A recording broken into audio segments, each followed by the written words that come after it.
Hey everyone, this is Chris and Sandy Benton with the Chris and Sandy Show. We get up close and personal with some amazing guests throughout the entertainment industry. And today, like I say on every episode, we have a great one for you. Who do we have? We have Muretta Moss with us today. She is an actress, writer, improviser, and podcast host. She can be seen in a starring role in the recent Nickelodeon and Paramount Plus movie A Loud House Christmas as Rita Loud. She also recently wrapped production on the dark comedy series Intersection, a passion project she co-created, wrote, and starred in, and also recently launched a podcast about co-parenting from a step-parent's perspective called Counter Parenting. And we're going to talk about all that and A some lot more. more. So welcome to the show. Welcome. Hi, thank you so much for having me. I appreciate it. It's definitely our pleasure. Yes. So I always like to start out the same way. Last 2 years have been rough for a lot of people, but yes. especially entertainment. How has COVID affected what you do, and what have you done through these 2 years to kind of maneuver through this? Well, I mean, COVID, the pandemic in general, just the isolation that you feel, I think was something that I definitely felt and took on. But I am based in Atlanta, and we have always, the way we audition is through self-tape usually. Like we'll get an audition, put ourselves on tape and then send it off into the ether. And so I know a lot, like in LA and New York, they had to transition into self-taping more, almost for every project. So I think I didn't feel, I mean, I'm always like pretty lucky with auditions. Because we're in Savannah too. So we get the Georgia thing, because Georgia was the first state to open back up.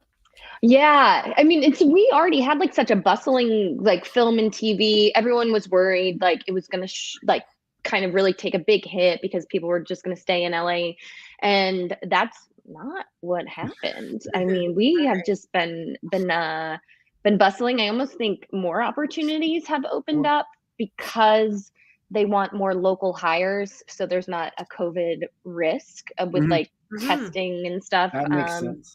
Yeah, I think in the beginning of or spring and summer of 2020, it was like nothing. It was very quiet, but then it just slowly, I would say, kind of came back to normal. I mean, we still feel the umbrella of this pandemic kind of gloom, but and we always like to talk about that because it's, the pandemic's hit everybody different. And, we live in Georgia just like you do. Yeah. So Georgia's been less impacted because of pretty much have always been open for the most part for Georgia. And, because again, when we talk to some, when we chat with some LA people, that, they different story, whole different story. I bet. Yeah. I mean, I don't, not to say like we're fortunate here, it just is. I mean, just like, it's so funny how like when you go on set, getting a Q-tip stuck up your nose, it's just the norm now. It's just part of what you do. So it's kind of interesting how, and lovely in a way, how like we just adapt to things that happen. But also I would say maybe we don't know some of the outcomes of the way the pandemic has hit us and how we interact with people and things. Like there's a lot of mental health aspects to come from. I know like the first year we were homeschooling, virtual schooling. I have 2 stepkids, and that was so challenging, just that having them sit in front of devices and try and learn was another world that opened up to me. And that's like, we launched this show January of 2020, so a couple months before COVID happened. I remember our original plan was maybe 100 interviews that first year, and then the pandemic just shut everything down. And I told Sandy, I was like, we can't change that, but we can run with this because people like you are going to need a place to talk, and we're going to give it to you. And we end up doing over 300 interviews that first year and over 500 now.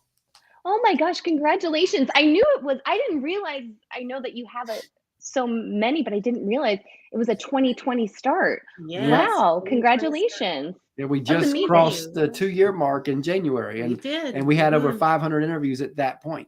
Whew. Whoa, you go. I was just thinking when you were like, how has COVID changed? We shot a new media series, and we were supposed to shoot the first kind of like right when like lockdown happened, the very beginning of March or mid-March. And we didn't know, we didn't know. Yeah. So everything got shut down. And then we spent the next year rewriting it kind of to make it a better show. And we shot in the beginning of 2021, like I think March of 2021. And again, it was still like, we thought it was over, and like there's just so many more precautions and kind of in funding too that has to go in, making sure everyone's tested and just like the little, because that gets expensive. It does. I mean, there's only, it just does. That's all I can say. For your little indie films, they really feel it.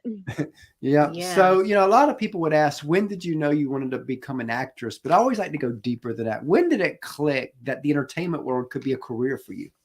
Great question. And I have like a very clear answer, because I was at college, and a bigger movie came to town, and really one of the first movies that I was aware of,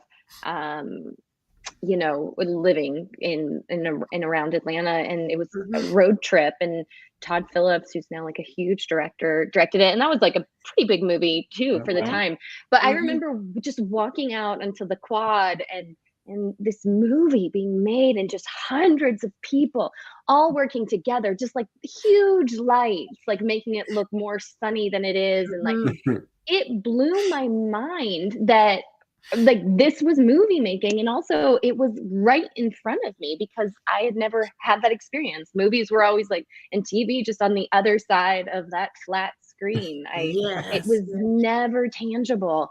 And there's something really, really special about like a film or TV set, because all these different departments, like it looks like chaos, but they all know what they're doing. They're all like working together, and any chaos is like, can always like be figured out. I think it's like, I love like the logistics of it. I think it's beautiful. And also like a true sense of community that can be formed on set. And I love that aspect of it. So that was my moment of like, I think I can actually be a part of this world, because it is literally right in front of me.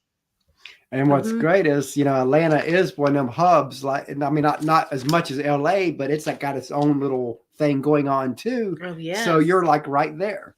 Yes. Now, I mean, that happened at the University of Georgia in Athens, and I started taking acting classes in Atlanta, and like just kind of switched my direction as far as college. And back then there was like some movies that were filming here. There was like a decent commercial market, and then I went to LA for 10 years, and when I came back, it was just so bustling. It blows my mind that Atlanta is a hub. I think it's so cool. Like, because before it was always New York or LA, and then like Vancouver came into play, but now like Atlanta, there's every time I turn the corner, I'll see like a yellow filming sign, like with directions to set. And I'm like, oh wow, that's so fun.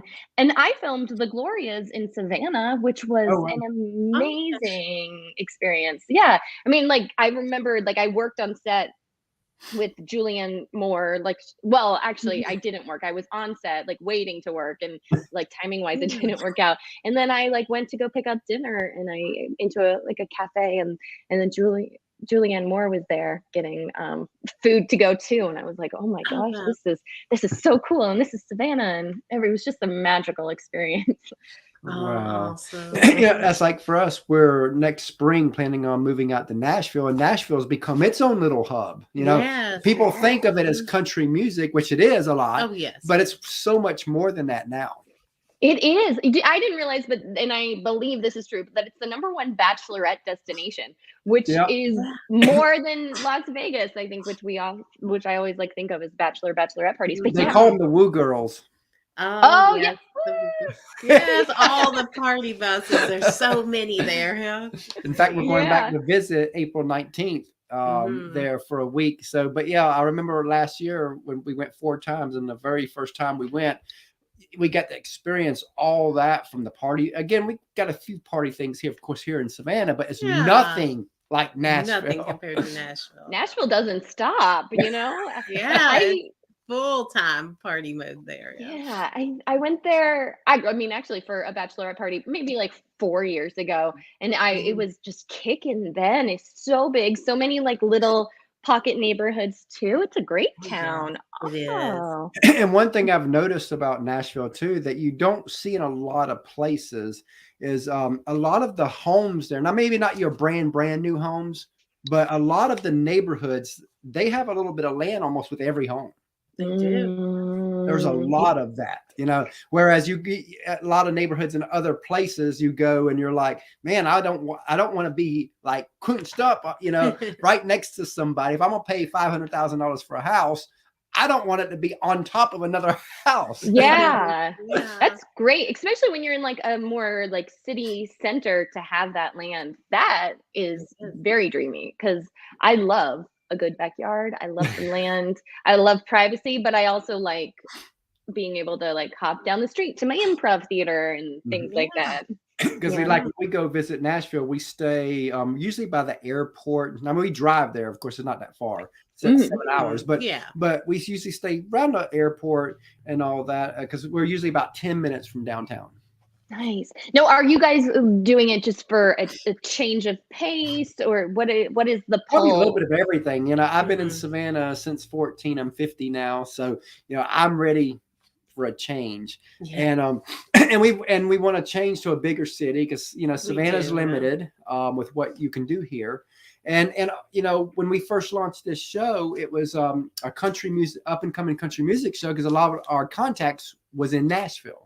So because of that, you know, and all that, and we got so many great friends there, so many great contacts there. And then now that we realize there's entertainment there, there's music, there's everything there. Quality of life. Good quality of life. We're like, you know what? That seems like the best fit for us. Yes. Oh, definitely. That sounds great. Awesome. When I was trying to figure out what I wanted to do with my life before I made a career change into like, oh, I can be an actor. I really like in my heart wanted to be a country music singer. Oh, wow. Yeah, I mean, I love some country music. Like Garth Brooks is like, oh, love 90s country. But we had John Michael Montgomery come on recently. Yes. And Diamond Rio. Oh, love. That's awesome. Man. But I know that I'm not like a great singer. Like everyone they say can sing, but like being a singer as a career, I'm a little more realistic. And I was like, I don't think that's going to happen for you, Muretta. But like acting, you found your lane, right? Yeah. I did. I found my lane.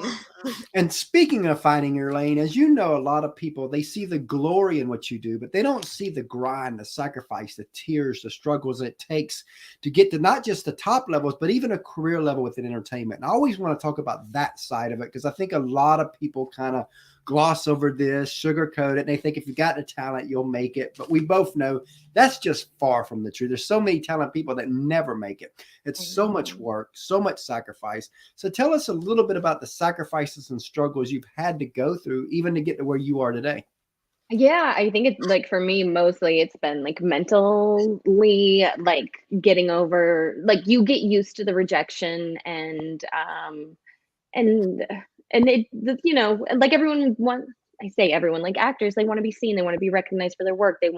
You put so much into it, you want something to come out. But I think one thing that has helped me is determining like what making it is. Like that's an individual journey and something that you can just decide for yourself. And if making it is doing, like if you love doing theater and local theater you find fulfilling, like to me you've done it. Like you are like living your artistic dreams. And that's how I feel too about improv. Like I don't always get a chance to be on set every day, but being able to get up on stage and perform and connect with an ensemble is something that I really enjoy. You know, I sell, I'm a real estate agent as well. And it's been like a huge, you know, like it's changed a lot over the pandemic and it's just a booming market here. But so we go into multiple offers and a lot of times, you know, it's like really money that the sellers want. So Usually you have like a cap on how much you can offer. So my clients will, their offer will get rejected when, sometimes if they, and that's just how it is. But I see clients who are not in the entertainment business, and how they process rejection is a lot. Like, they felt it. To me, it was like, this is business. We are moving on to the next one. Wasn't meant for you. But they're like, I don't know if I can, they just feel it, and making another offer that might not get accepted is very vulnerable to them. So I just kind of chuckle at how kind of, because you're used to that. Yeah. And it's not personal. What do they say? It's not it's not personal, it's business. It is. And it's not it's not rejection, but it's selection. So you weren't you just weren't selected for that because it and sometimes you don't know that you could look like someone that the director hates. And just because of that, they won't bring you on. I know. That is, ooh. But you never know how you trigger someone. You're just being yourself, and, sometimes it doesn't work out. Speaking of real estate, the Nashville market is like crazy right now. You literally got people from like LA and New York flooding in there, and they see a home for $500,000, let's just say. And because they don't want a bidding war, they will go to the owners and they're like, I'll give you $200,000 more than you're asking. Yeah. And they're probably paying cash. Yeah, that's the thing. Yeah. They're coming in with that cash. Because again, to them, $600,000, $700,000 is like the down payment on what they had in LA. So it's no like kidding. It's a deal. So they're coming in, flooding that market. And although some realtors are really enjoying this, other realtors are not, because so much bidding war is happening that you're lucky if you get your person. I mean, I read a story on Facebook where someone was saying they had an appointment to go see the place, and while they're on their way, they called and says, "Oh, it's under contract as of now." Oh, and that's happening because I don't know what the numbers are now, but before the pandemic, you had 100 people a month moving to Nashville. And I think it's beyond that now, because it's crazy. Yeah. I mean, that because I'm sure I'm not like one of people from. Or it's 100 people a day. I mean, not a month. 100 people a day. Yeah. We're moving there. That's like even more mind blowing, because I was like, okay, yeah. I mean, I can get how that's probably like 100 people a day every day. I get it though. There's that Southern charm will get them. Yeah. Got something to offer. So yeah. So we talked a little bit about some of the sacrifices and struggles. Let's flip the script and go the other way. What are some of your wow moments that you've been to so far? I mean, when I think of the first time I stepped on set, that was just a wow moment of the movie magic. I love that. But the people that I've met along the way, like, and formed relationships with, that's kind of magical, to find your people to be able to write and create with. I also think it's magical that there's such a booming business here in Atlanta. There's been so many. Every time I get a role where I get to like really have fun and be seen, whether it's a commercial or a movie, that's magical. The possibilities are magical. I really love it.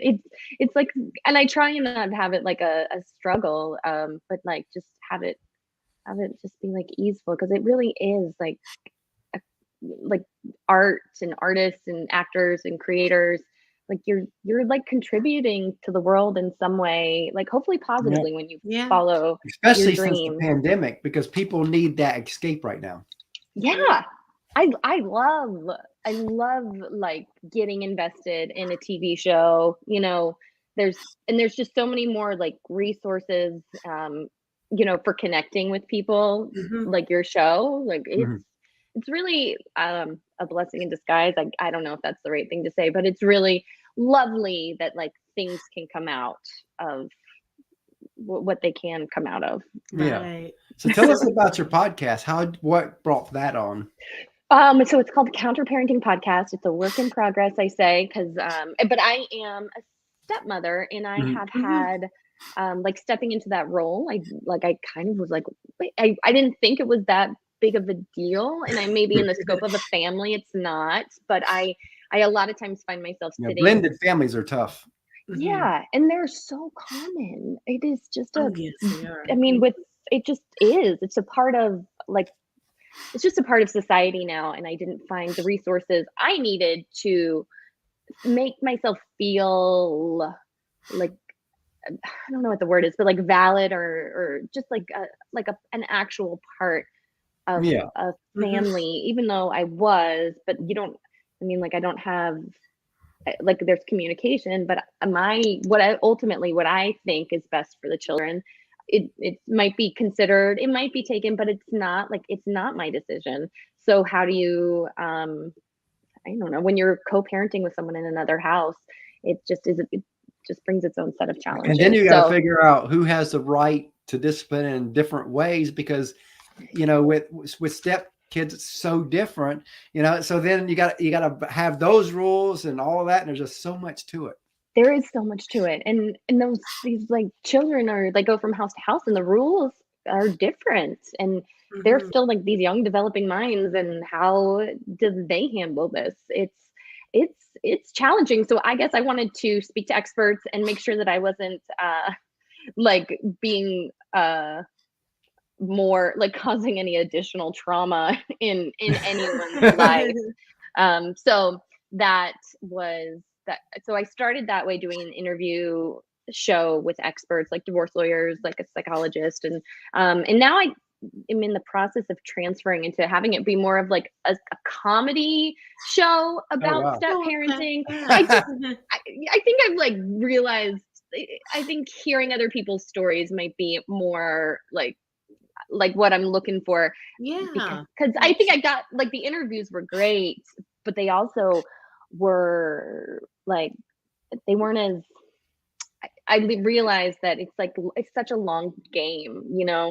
we're all Right. doing the best we can. Yeah. So I'd love to hear like horror stories, but like we do them anonymously because I don't want it to be Yeah. like, Oh, right. Yeah. but just like there's some crazy things that happen, and I'd love to hear other people's. Yeah. That I love that, because again, Love it. Mhm. you never know what other people are going through. Yes. hmm And everyone has a story, and there's a lot of step parenting stories out there. So, and it's always about the kids. So I think that's why, like the step parent gets, is on the sideline, but we're still in it. So there's So stories since to you've tell. launched the podcast, what surprised you the most? Oh, how everyone is like, yeah, step parenting is hard. I think like anyone you talk to is like, yeah, it's difficult. I mean, divorce is difficult, and then throwing another person in the mix. So I think just that confirmation that like there's nothing specific you can do. There's You can't control how another person reacts to you, and but also that love, like when children are developing, they look at love as more of a finite thing, that they Mhm. can only give Mhm. so much love to you because they love their primary parent, and they would feel like they're being disloyal to them, and that's not. Yeah. Yeah. That's just something that's like learned, that love is like infinite, it can keep growing and growing, but they're children, so it's just interesting to watch and understand that those were things Yeah. that were helpful for Mhm. me. Like it's not, Yeah. again, it's not personal, it's just these are developing minds who are trying to make their way in the world. Yeah. Just an added layer of it. Yes, it's so many layers, it's a big onion. Yeah. I love that. So, as you know, a lot of people, they see you and the glory behind all that, but they don't see the team behind you. In our opinion, the teams never get the love don't. they deserve. On our show, they do. So take a few moments and just tell us about the team that helps you be who you are. Gosh, there's been a lot of people along the way. I like my agents now, Jacob and Corey Lawson at Privilege. They're so lovely and like consistent. And I've had a lot of like nice relationships with agents, but this is a really lovely one. the team, like Jonathan Judge and Cheryl Levine and at Nickelodeon, like putting me in the Loud House Christmas, and everyone that worked on that project. That is How was that like project for you? it was really lovely. I think being a Nickelodeon mom, is something that like a quirky mom is just something I've always like had in me, and I feel like very free in this character. So I loved.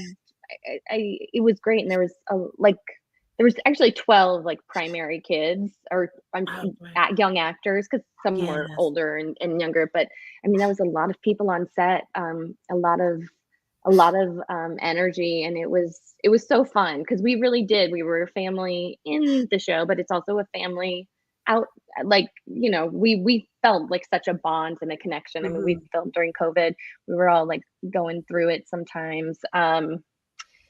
So not COVID, we weren't going through COVID, but like just like where we couldn't necessarily socialize outside of set. So the time on set was really special. So those people, my PR team, Cats PR, has been we love them. They're so dreamy. Yeah, they've been so they're just so supportive, and they work so hard. So those, finding them and like becoming a team with them, it's just such a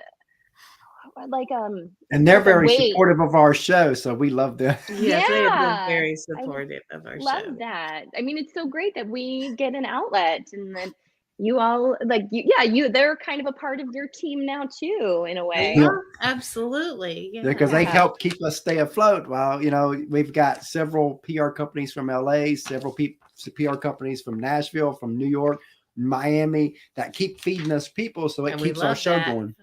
That is great, because we're always like, you gotta like put yourself out there and publicize, and it's something you think you can do on your own, but there's so many connections that they have, and that I would never have been able to. And so many people have they have a real concrete team. So if you don't have someone representing you in that way, like there's a good chance you'll fall through the cracks, because these people are like referred to you in a way, and that just makes it like a little more confidence, a little more ease, and getting it all set up. And there's definitely what the word I'm looking for. There's like accountability too, to make sure that it's just like happens, because actors can be really flaky.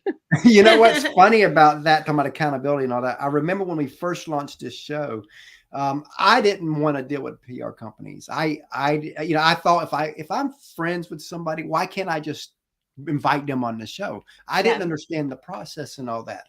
Now it's like the other way around. I almost don't want people unless they have a PR company, because it's like, because we've dealt with both, and sometimes you get people that don't know how to hold a conversation.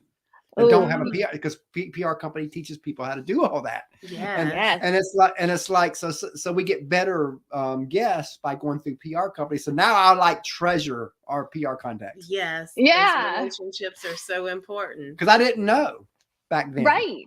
And I sort of knew, but I didn't think I thought celebrities had PR companies or publicists, but for the working actor, it's just really helpful to get out there and talk to people and create relationships. But I think that's one of the things with my podcast right now. It's getting easier, but the getting interviews and in things was something seeking out someone that is great at their craft, whatever it be, but also has a nice presence to hold the conversation. You don't always find that in every career, every expert. And something I've noticed in the entertainment industry, because when we first started this show, it was a up and coming country music show. Of course, now it's an entertainment interview show, all entertainment. But something I've noticed is, you have thousands of podcasts for music. Okay. And you have all your top rated shows like Jimmy Fallon and all them for the high end celebrities. But there's really not many shows that bring on the rising actors and actresses out there. That seemed like a niche that really a lot of people are not hitting. And so when we opened that door, it was like, wow, we found a whole area that, because again, we never imagined having actors on our show. And then now here we are, about 50-60% are actors and actresses. Right. Yeah. I mean, there are many of us, but and like the stories we tell are just as valid as a celebrity story, you know?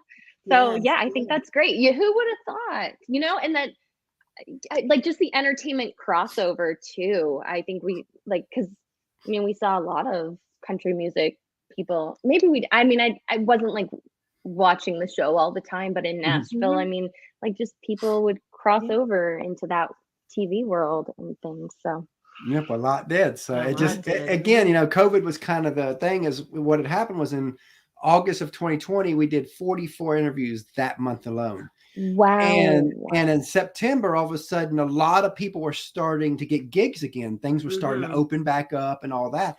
And all of a sudden, it was getting tougher to book people. So I'm like, oh God, I got so used to interviewing every day. I'm like, what are we going to do? And I was like, I wonder if the acting world would accept us the way the music world has. And so we just opened the door. And one of our biggest first people that we brought on was Ed Asner. Yeah. Oh my God. I mean, that's huge. And that kind of was a game changer because all of a sudden we had him. So it gave us the credibility for actors. Yeah. Well, you guys are doing something right. I mean, wow. 44 interviews in 1 month is we ain't never done that again and probably never will. I mean, we were trying to make a name for ourselves in 2020 . So we was just trying goal to hit 300 like we did, that year, we did 300 interview that year and we did 200 last year. Yes. So we've got it down to more of a science where, what, 2 a day is tough, but 1 a day we can do. Right. Yeah. Well, sometimes they're like batch them and like do like them all in 1 day, like for the month. Well, we do live, so it would, so we do 1 a day, kind of hard to batch them a little bit because, they're all live. Wait, this is live too? Yeah. Yeah. Oh, wow. That's fun. I didn't know that. I'm glad I actually cuss. So I'm really glad that I have kept my mouth clean. It's just like, I don't know if it was a COVID rage thing, but I was just like, I want to say words. Speaking of teams, we have a third co-host, our little 10-year-old that we bring on to ask a few questions. Yes. So Sandy's going to go get him. I'll get him. And he's a big Nickelodeon and Loud House fan. Oh, that's so great. What's his name? Christopher. Yep. And he wants to go by Chris. Funny. Even though I'm a Christopher, I go by Chris. He don't want to go by Chris. He wants to go by Christopher. Yeah. I have a nephew named Christopher. So yeah, they I don't know why that's just nice. So now we can keep you two straight. But Christopher is a lovely name. It's not too long. It's just perfect. Christopher, it flows off the tongue. But yeah, we've been able to bring quite a bit of people from Nickelodeon and Disney from his shows. I mean, we brought on Mallory, who played Destiny on Bunked. That was a pretty cool one for him. Nice. Aw.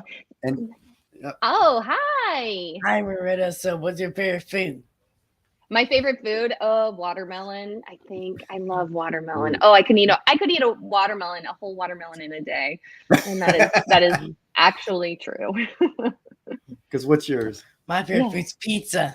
Oh, nice. That's my top 3. Yeah. And he would eat it all day long if we gave it to him. Oh, wouldn't you? Yes. Yeah. I would. What like flavor and not what toppings do you like on yours? Well, I like pepperoni, sausage, and supreme, and pineapple. He has like 4 faves. Nice. I just tried pineapple on my pizza last week, and I was like, oh, okay, yeah. Because almost every hour, a lot of our episodes, people would ask him, well, has he ever tried pineapple? And he's like, no. And I guess a few months ago, wasn't it? Yeah. A few months ago, he's finally like, you know what? I want to try it. So we bought one and he loved it. Oh, nice. And you know what? I'm having pizza tonight. You are? Yeah. Yes. I mean, I like cooking pizza because it's basically, I love just turning on that oven. It's a specialty. Yeah. Nice. All right, so what's your favorite TV show? Oh, I mean, can I say The Loud House? That's one of mine. Yes. Yeah, It's a she's great on the Loud House show. Christmas. Huh? Yeah. And you love the Loud House. Yes. Yeah. Yeah, that's one of them. And I don't have, there's so much good TV on. We're watching, this is like a scary show, The Walking Dead. Did y'all ever? It's like, so We've heard of it, but we haven't watched it. we're binge watching that. And I'm like, oh, I don't want to go. I actually have had nightmares. So that's, Oh, what's your wow. favorite show, Christopher? My favorite show is SpongeBob. Oh, nice. Nice. Did you vote for that? Like the Kids' Choice Awards? Have you voted for it yet? I have. We'll have Yeah. to vote for you. Yes. Yeah. All right, so what's your favorite movie? There's this friend, Amelie is one of my favorites. I have so many, like, I'm actually not a favorite person because I'm like, this is my favorite, but Because it could change by the day. it really could, and my mood. But A Loud House Christmas is also like right up there because that was, You like that one? Yes. I loved making that movie, and I just think it's a really cute holiday movie. Yeah. And what's yours? My favorite movie is Minions. Oh, which is there more than one Minions, or is there just one? Yes. There's Which more one? than one. Which How many one are is your favorite? Yeah. Which was my favorite? The Minions 2. Okay. It's Okay. Despicable Me 2 is one. Yeah, that's it. Okay. Yeah. Love that. And I got a new one coming out, don't they? Uh-huh. This It's summer. This summer. Minions: The Rise of Gru. Oh. It's going to be showing the story behind Gru when he was little. Oh, he's one of. Oh, that's going to be adorable. I can't wait to see that. How smart was that? They found a success there, so then now they'll take you back. I love it. Yeah. How did you come to be, Gru? Yeah. Oh, I can't wait. We have Saturday or Friday movie night here, like with the kids. So, hopefully that will be like on our list Yep. Oh, yeah. this summer. Cool. What else you Bye. got? Oh, Bye. Is that it? Yep. it's Yep. fine. Okay. Well, it was nice talking to you. Thanks. Yeah, he loves to be on every show. We got a 3-year-old that when she gets older, she'll be plugged into the show too, because we are a family affair. I love it. You'll have to eventually change the name. Chris and Sandy and Christopher show. Yeah. Yeah. Right Maybe in. one day. He wants to do his Part of own it. podcast eventually, so we're kind of preparing him for that. One, maybe this year, next year. We'll see. Oh, that would be great. Because I love Something like 10 minutes with Chris. yeah. That's awesome. And you know what? If we, with him doing like small interviews like this, what celebrity would probably say no to a little 10-year-old? 10 minutes of their For time. 10 minutes? No. So, No, I don't think any, because that's delightful. Yeah. so we thought, you know what, this would work for him, because he loves the idea. So Oh, when he we does. feel like He he's ready loves to entertainment take so that much. step, which it'll be either this summer or next spring, somewhere in there. Somewhere in there. We'll see. I love that. And this is something that I'm like, oh, because you all are creating and like doing so well, it gives him the opportunity to see like what's out there, because I think sometimes when you don't have role models of creative endeavors, it's harder to visualize. And what's funny about it, this is normal to him, talking to some celebrities he's and all been that. doing it So 8 years old. I mean, when he's a teenager, he'll realize how privileged he was here, because he don't realize, hey, this is just normal for him. Yeah. Right. He's got a lot of connections. Yes, because he was Right. like at church yesterday. Somebody was talking about the Walker Hayes song, and he's like, "I've talked to Walker Hayes." That's so cool. Well, So good job on you all. That's awesome. Well, we never imagined. Again, like I said, we never this could show, imagine. I had a vision for it at the beginning. Yeah, But this is beyond what we ever imagined. So thankful. But hey, here we are. So we're running with it, and we're running hard, because we're like, you know what? Let's see where we can go. We'll yeah. see. I mean, clearly, like the vision is there, and then there's like just like a greater. I don't know. It's like it's expansive. I like that. So if you could co-star with any actor or actress, who would it be, and what role would you want to play with the actor or actress? If I could co-star with anyone, again, it kind of changes. I don't know why. I think this is just like programmed in my generation. I'm like Tom Hanks because he is Tom Hanks. Oh yes, that'd be amazing. Yeah, I mean, any opportunity to be on set with him. Andrew Garfield is someone that he was nominated for an Oscar for Tick, Tick, Boom. And I loved how raw and vulnerable there were so many lovely moments. Like, I mean, I don't know what I would play with him. I mean, I don't know. I don't know the story, but I would love to. Any story, right? Yeah, just put me in a scene with you because you are brilliant, and I would like some of that reflection on me. Yeah, there's so. I mean, I love Kristen Wiig too. She's so funny. If we did a buddy comedy, I would. My heart would stop just with pure joy. So like, yeah. So now this probably has a ton of answers too, just like that one. But what's a show or movie that you wish you played a role in? Oh, everyone. I wish that I was Bridget Jones. Yes, fun role there. Like Renee Zellweger did an amazing job, but I would have loved to have gotten into that. I mean, I love these like crazy comedies. When I was growing up, there was it was a Sarah Jessica Parker movie where girls just want to have fun. If I could go back in time, I would love to have been like her sidekick, which I think was Helen Hunt. I'm obsessed with that movie as well. And Troop Beverly Hills. God, I'm getting really nostalgic now, but that had Shelley Long in it, and I would have loved to have played like just one of those like Beverly Hills Girl Scout girls. Oh yes, I remember that movie. But yeah, there are a lot of answers. I'm like, exactly. That's why I give people freedom to say whatever you want to say, because there's so many answers that could be. Yes. What are some sources of inspiration for you? I like being in nature is like a source of inspiration. I think it's like very grounding. I love like the cyclical nature of it and the growing of it. And even if like this is like a little cheesy, but even when like the leaves fall, they come back, like things bloom again. So I really just enjoy. I mean, I don't know, the moon. I love the moon is like, I don't know if that's a source of inspiration, but it's something that just brings me joy. I think other people like pursuing things like you all are is a source of inspiration. It just shows like you can really do like anything. Like what I mean, and I don't mean that in like you can. And I went through 19 years of addictions until I've been sober 14 years. Oh, congratulations. But that's, everyone has a story. Yeah. Is that the appropriate thing to say? Congratulations on sobriety, or I don't know if it is. Okay, great.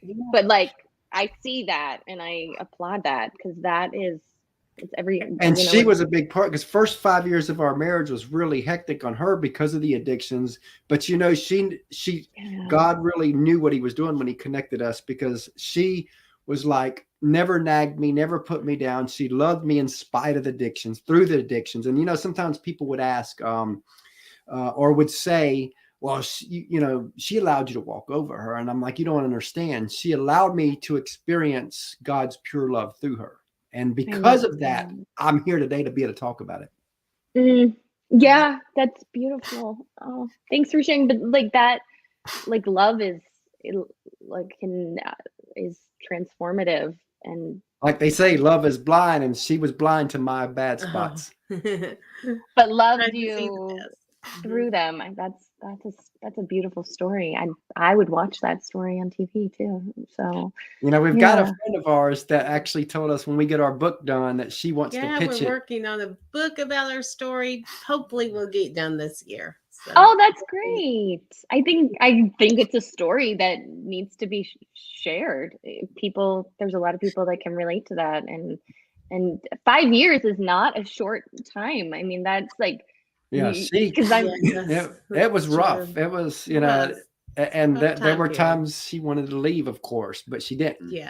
Yeah, of course. I mean, that's just just the toll that addiction takes, and like why someone falls into that maybe is also something that a lot of people can relate to. Yeah. And what would you like for your legacy to be in the entertainment industry? What would you like to be most known and remembered for? I hope that when people look back, you know, and I understand that people move on and forgotten, but that like I'd like to think, oh, Muretta, she really made me laugh. I'm not like a stand-up comedian. I'm not you know, like but I do like have like comedy in my blood, and for someone to be able to like put on a movie starring Muretta Moss because they need a good laugh, they like need to, you know, just maybe feel a little better about something. I would love for that to be part of my legacy. You know? Love that. Oh, that's wonderful. So what's been your hardest role to play? I mean, I think sometimes like I'll be in some horror films, and and like we're just, people are like kind of mean, and the way you bring up like the this might not be, but like the 5 years of like being together in the addiction, like I would like to think now that I could love that much, but there's been like I think 2 roles where I've had I've almost like been in that type of situation, and I really had to dig deep to like see the love, and then it's not parallel. I'm not like using y'all's situation, but like sometimes a character is going through it, and I'm like, okay, where in me can I find this like love and connection? And I'm so glad that I find it, but that's like sometimes very challenging when because you really have to go to a backstory to get there. And not that I don't like doing that, it's just I sometimes like I can get a little convoluted with my when you start peeling the layers off, you start to realize, wow, so much depth there. There is, and when I was a younger actor, I don't think I went there. I was like, okay, I've got like this and this and this going on, like here, but then and I don't know if anyone else can tell, but there's like, I mean, we all grow in our art, but I look at it and I'm like, oh, I don't think I went as deep as I needed to. So you live, you learn. So what's kind of your dream vision for the next 5 years? Where do you want to be? 5 years, I would like to be in 5 years, I would like to be a series regular on a sitcom that I helped create, or a single camera comedy. Like I have like a pilot that I think is like really funny and I love, that I would love to. I don't want to be like in the writer's room every week, but I would love to see it get made and kind of help produce that, and also be like an ensemble cast member. That's dreamy. That's there. But in the next like year or so, I would like to like be working like as a series regular on a show that I really enjoy. So I think all of these are possibilities. Like the 5-year goal seems like, ooh, but you never know what can happen. You gotta put it out there. Exactly. So let's look 15 years down the road. Let's say you're a success on a grand scale, whatever that looks like for you. You've made it. What do you hope that you never forget? Oh, I hope that I never forget, like that it is a community like that is actually the film and TV, like entertainment industry at the core. It starts like on this like kind of indie level where people are getting experience. I would love to start like a big kind of studio where like we train people for like careers, and everyone has a story, and like really like you have to cultivate an actor, you have to cultivate a writer, and so having like mentors there to help cultivate people so that they can rise up that might not have the opportunity. I see that. I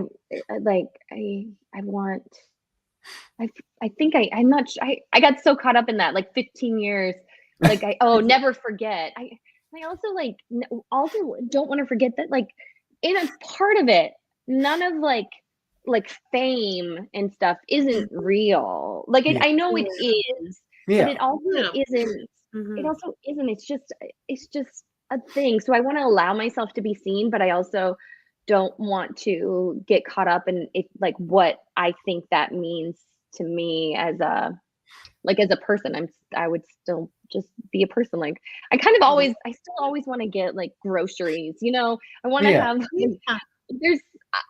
I always this is so weird, but I used to panic, like not really panic, but it used to be like, God, how do celebrities get food? Yeah, what they have to go through just to go out to a restaurant, grocery store, anywhere. And there's so many things. I like to browse. I like to explore what's like new on the shelves. And if you're a celebrity, you just have someone, I guess, go get it delivered. Yeah. I don't know. So I'm over that. Fun out of living a little bit. It does. Yeah, I think so. If you were like too. Like, I don't know, but I guess there's also another side to that. You always have like front row tickets to any sporting event, which is nice. It's funny. We were listening to a sermon yesterday, and this reminded me of that, where he said, "With every blessing comes with a burden." Yeah. And you look at that, that's like what you're talking about. You got this blessing of being a celebrity, and you can get the front row tickets and do all this, anything you want to be you. But then at the same time, we just talked about what you don't want to lose. So it's like with every blessing comes a burden. Yeah. I like that. I hear that. I'm trying to now look at things like a blessing and a burden as like, I used to think of it as like good and bad, but now it's just like life.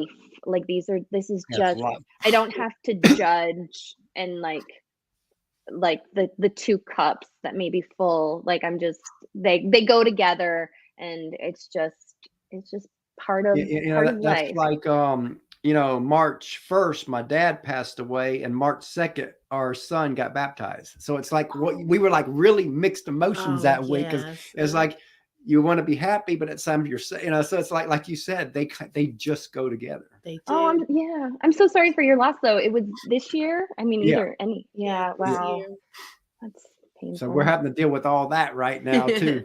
Yeah. Yeah, grieving takes some time, but to turn it, however, like just like you said, like the blessing the next day. Absolutely. I'm glad y'all had that. We appreciate that. So as we close out here, what advice would you give somebody who wants to do what you do? If you want to be an actor or an actress, like, there's so many ways that this can look. You can do it through local community theater. You can, you can be in a commercial. You can shoot things on your own. It doesn't necessarily matter. Like, there's no end to it. So do it. If you have this pull, like, get in an improv class.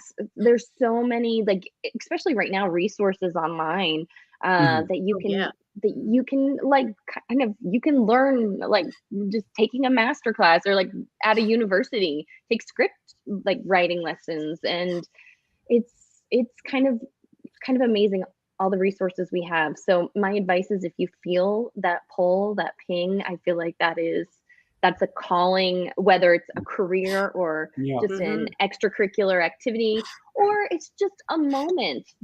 I think improv classes, I'm a huge fan, because they just help you connect with people. Like, the basis of improv is yes and it's such a beautiful concept.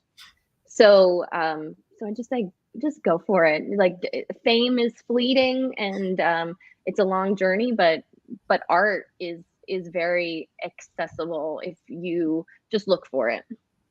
Yeah. Love that. And we really enjoyed having you on the show today. We definitely look forward to having you back. Oh, thank you. I look forward to coming back too. I appreciate it. So tell everybody how they can find you. You can find me at Muretta Moss on Instagram and Twitter, Muretta. It's right there, Muretta Moss. Instagram and Twitter, and also like follow the Counter Parenting podcast on like wherever you get your podcasts. You know, it's a work in progress. If like if you're a step parents, and not everyone has to follow it, but it's like for special little niche group. Yeah, but mostly like Instagram is just kind of where I am, because I get social media fatigue. I don't know about anyone else. I wish I was at a level where I'm like, oh, let me just hire someone to post for me. Yeah. So sometimes I wish that social media didn't exist, but because of what we do, we have no choice. So it's we have both. There's both cups are full on that. It's, you know, of loving it or not loving it, but oh, that's so nice. This is so fun being live. That was great feedback. Like a blessing and a burden of social media, like we were talking about. Exactly. Yeah. You know, like I said, we definitely enjoyed having you on the show, and we look forward to having you back. Yeah. Thank you. I appreciate it. Thanks for your time today.